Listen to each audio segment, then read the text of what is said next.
USA Radio News with Wendy King. The House Judiciary Committee voted along party lines to advance a resolution to hold Attorney General William Barr in contempt of Congress for not complying with a subpoena. The resolution passed after more than 6 hours of debate. It could receive a vote on the House floor in the coming weeks. The contempt citation is expected to trigger a lengthy court battle if it passes the House.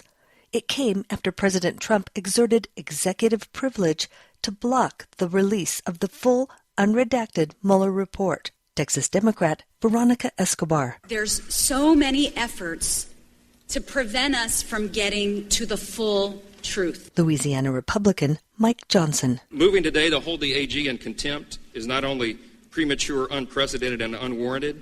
Frankly, it is shameful. This is USA Radio News. Iran is making news regarding a 2015 agreement.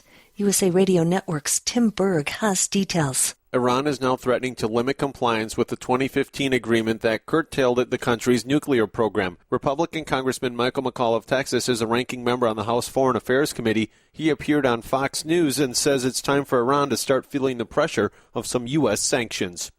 Again, it demonstrates why the sanctions are working now, and Europe is now starting to side with the United States in our pull out of this flawed agreement. Flooding near Houston meant some kids had a sleepover. We made the best of a bad situation. Superintendent Chris Totter says about 60 students had to spend the night at school. Julio Martinez tried to pick up his little brother. There was cars stuck on the ditches. And that was because of the flooding. The area around Houston got as much as 10 inches of rain. You're listening to USA Radio News. Here's a story that probably won't sit well with the residents of one state. USA's Chris Barnes has it. The Oxygen Network says it's developing a new true crime series that will be called Florida Man, which will do nothing but examine outrageous crimes committed in the state of Florida.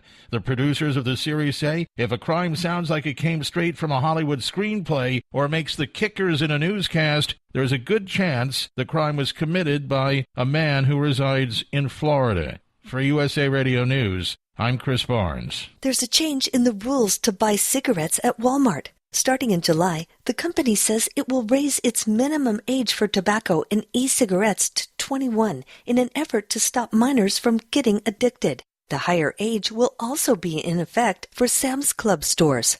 Last month, Walgreens said it would increase the minimum age for tobacco sales from 18 to 21, and even Congress is considering making it a national law. The community of Beverly Hills, California is going even further, voting to ban almost all tobacco sales with few exceptions starting in 2021. Some Uber and Lyft drivers turned off their apps in protest of what they say are declining wages at a time when both companies are getting billions of dollars from investors.